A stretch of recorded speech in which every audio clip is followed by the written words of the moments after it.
tiere accountability. Mar ngafno, apango ni kaponi anyalo yude kabedo women rep. I will empower a lot of registered groups. Emomiyo ajiwo joma mine mang'eny mondo mi gi join groups nikech ing'eni group kisedonje to nitie kaka inyalo save, nitie kaka pesa moro miyudo cha nyalo konyo as a group. Koro pesa ok kethre mayot. Ka wadok chien mana matin, ni wacho ni kibiro kata idhi chungi otiko no endo mar UDA. Ponono ni ok iyudo otiko no, idhi duogo gi mane kata idhi tiyo gi mane? Otiko no nyaka yude. Nikech piem to nitie. To gisani ang'eyo ni ODM dhi bedo gi candidate ne. Anto UDA kanyo ok ane ng'ama nyayomba. Makata ja ODM no wang' ni anya dhi yombe. Koro otiko no, wadhi piema gi jok madware no, to nyaka ayude ayuda. Mane otiko na, I am supporting the presidency of William Samoei Ruto. Okay.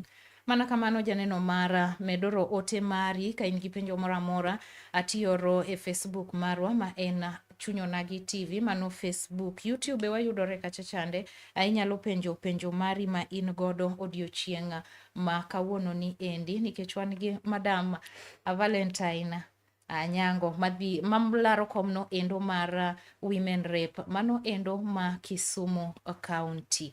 Kawadhi nyime en ni wayudoga ka jotelo mopogore opogore. Iyudo ka gisebedo gi gwandruok, awach ni seche moko ilaro kom gi jatelo moro, to kuom hawi marach iyudo ka gwandruok odhi too much. In kaka Valentine, advice mane minyalo miyo jotelo ma kamaro? Larruok to nyaka ji larre nikech even in the last election ne walaro gi nyamin Raila Amolo Odinga. Kendo kane walaro ni yudo ka bende ayany nobendo mang'eny. Ok ayany per se, but iyudo ka koro ji bayo weche. Kaka nabayo weche ni jo Kisumu. Udwaro sianda madongo koso udwaro maendeleo. Koro mano nyaka bedi. En bende kodhi e pap to wacho ni kionge sianda ng'ama dewi onge. Koro mano nyaka bedi. Mane piem. Ji nyaka laure matin. But gima ber oningo bed ni kusetieko lawruok cha, tumanyo kaka uriwo paro tutiyo ne jopiny together. Kopo ni ng'ato yombo wadgi, ng'ato yie ni no yomba, kaka an ayiega ni oyomba kendo awachoga ni nadong'. Yie ni noseyombi, timanyo yore munyalo tiyogo kata gi ng'at cha mondo mi ukel dongruok ne jopiny. Kamano. Koro gine mang'eny ni to wirigo. Bemomiyo Raila sani wacho wane broad based. Yani tiende ni watemo tiyo gi jotelo te kanyakla. Kamano. Iwachoga ni utiyoga gojende mondo ukel tulo, especially ka une campaigns magu. Iyudo ka urado kacha gi Ruth Odinga, but joge dhi chako amen kata jogi dhi chako amen. Atiyudo ka Gen Z ma inyore. Akoro in ki campaign to assurity mane minyamiyo oganda ma Kisumu County ni ka gibiro e kami campaign cha to ok gidhi yudo hinyruok? An kagoga siasa, to kaeroga siasa mar koko koro ma ji hinyoreno. Nikech iyudo ka koko koro nyalo kelo weche mang'eny. Assurity machiwo en ni jopiny nyaka ng'e ni ng'ato ka ng'ati to isapote kochope ballot in gone kura.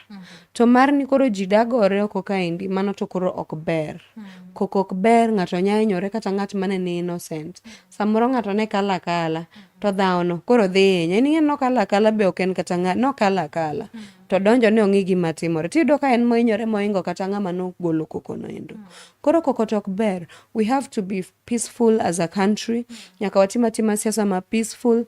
Ji owinjre awinja, ng'ato kwaya kuche, ng'ani bo kwaya kuche, jopiny ema koro ang' oyier ni gidwa miyo ng'awa. Okay. Aneno ka sawa kata mar twak, aneno ka dhi mana ka rumo, to kapok watieke to nadwa ni mondo ami thuolo mar loso koda oganda ma Kisumu, Gen Z kata oganda duto te ma Kisumu, mondo ing'isgi ni in kaka Valentine, plan mane ma in godo ne jo Kisumu County? Makoro ing'e ni kujitetea, itetea in owuon ujitete ne oganda ma Kisumu County, ni plan mane ma in go ka giyieri tang'o midhi timo mondo kochopo 2027 to kom ni yuda direct. Thuolo en mari.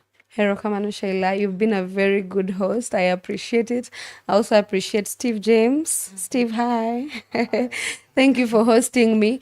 Amor ahinya kaka wuon agomba ka gi jopiny kendo adwa wacho ni kendo ka gimiya kura wang'ni to a win.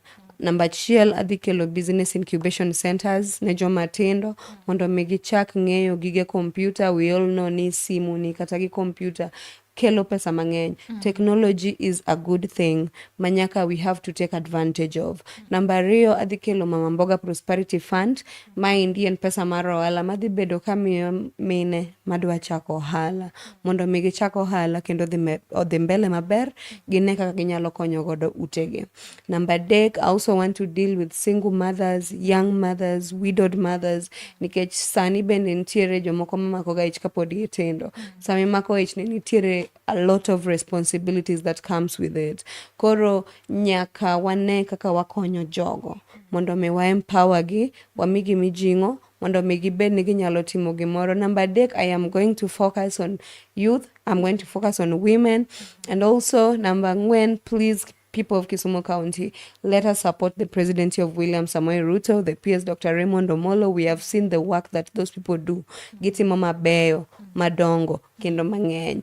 And also, akwayo kura mondo kochopo 2027 miuru Gen Z kura. I don't know, 2027 to kura dhi bedo na duong' matin, but 26 27 kanyo endo. But I'm still asking for support. Let us give young people a chance nikech iyudo ka joma tindo gimbe gin gi paro maber mar telo. Wasebedo kwa keto joma dongo to samoro joma dongo gi ok konywa ga ahinya. Koro wateme bende joma tindo. Kamano. Ka watieko, seche moko ntiere janeno mani dwa ni mondo owuo kodi privately. Koro kodwa ni mondo ochop iri, to nyalo chopo nade? An gi Facebook account iluongo ni Valentine Anyango Agal Toto. An gi Twitter Valentine Anyango Agal Toto. An gi Instagram. An gi TikTok. TikTok iluongo ni Honorable Valentine Anyango Tieno. Kamano. Namba natoka chiwo to koro simba dhi muoch. Okay.